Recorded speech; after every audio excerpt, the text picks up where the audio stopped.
নমস্কার বন্ধুরা, সম্বাস কুকিং এ আপনাদের স্বাগত। আজকে আমি রান্না করব নিউ স্টাইল চিকেন কারি। সেই জন্য এখানে আমি একটা আলুকে 4 পিস করে নিয়েছি।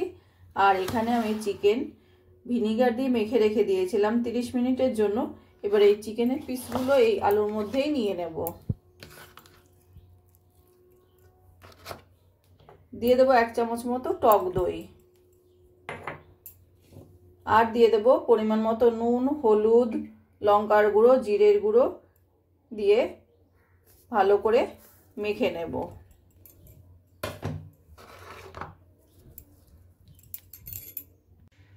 চিকেনটাকে মশলা দিয়ে ভালো করে মেখে নিয়েছি। এবার আমি একটা প্রেসার কুকারে নিয়ে 2টো সিটি দিয়ে নেব। চিকেন প্রেসারে সিটি দিয়ে নিয়েছি। আর এদিকে কড়াইতে তেল গরম করে নিয়েছি। দিয়ে দেব তেজপাতা, এলাচ আর দারচিনি ফোড়ন। দিয়ে দেবো 2টো মিডিয়াম সাইজের পেঁয়াজ পাতলা পাতলা করে কেটে নেওয়া। আর দিয়ে দেবো আদা রসুন বাটা, 1 চামচ মতো আদা রসুন বাটা।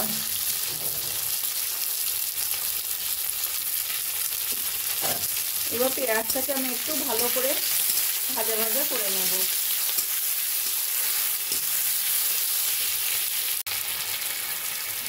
বন্ধুরা, আমার রান্নাটা যদি ভালো লাগে প্লিজ লাইক করবেন আর কমেন্ট করে জানাবেন কেমন লাগলো। আর আমার চ্যানেল যদি নতুন হয়ে থাকেন সাবস্ক্রাইব করবেন প্লিজ। আর যদি ফেসবুক পেজ থেকে দেখেন ফলো করবেন প্লিজ। পেঁয়াজ ভাজা ভাজা করে নিয়েছি। এবার দিয়ে দেবো আমি সিদ্ধ করে নেওয়া চিকেন। অল্প করে জল দিয়ে চিকেনটা আমি সিদ্ধ করে নিয়েছিলাম, সেই জন্য সেই জলটা সহই পেঁয়াজের মধ্যে দিয়ে দিলাম।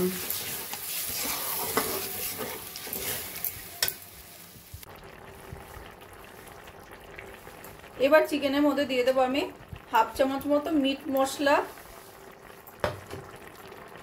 আর 1/2 চামচের একটু কম গোলমরিচের গুঁড়ো। এবার লো ফ্লেমে আমি কষা কষা করে নেব।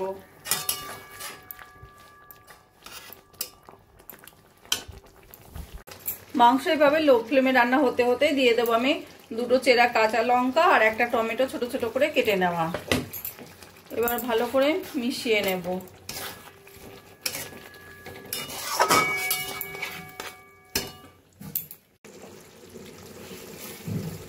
টমেটো দিয়ে 5-7 মিনিট মতো রান্না করে নিয়েছি। টমেটোটা সুন্দর গলে গেছে, বেশ মাখা মাখা হয়েছে, গ্রেভিটাও হয়ে গেছে সুন্দর। এইভাবে 2-3 মিনিট মতো এইভাবে নাড়া দিয়ে দিয়ে কষা কষা করে নেব। এবার এইভাবে 2-3 মিনিট মতো কষা কষা করে নিয়েছি। এবার দিয়ে দেবো আমি অল্প করে গরম মশলার গুঁড়ো আর দিয়ে দেবো 1 চামচ মতো বাটার দিয়ে এবার গরম মশলার বাটারটা ভালো করে মিশিয়ে নিয়ে গ্যাসটা বন্ধ করে দেব।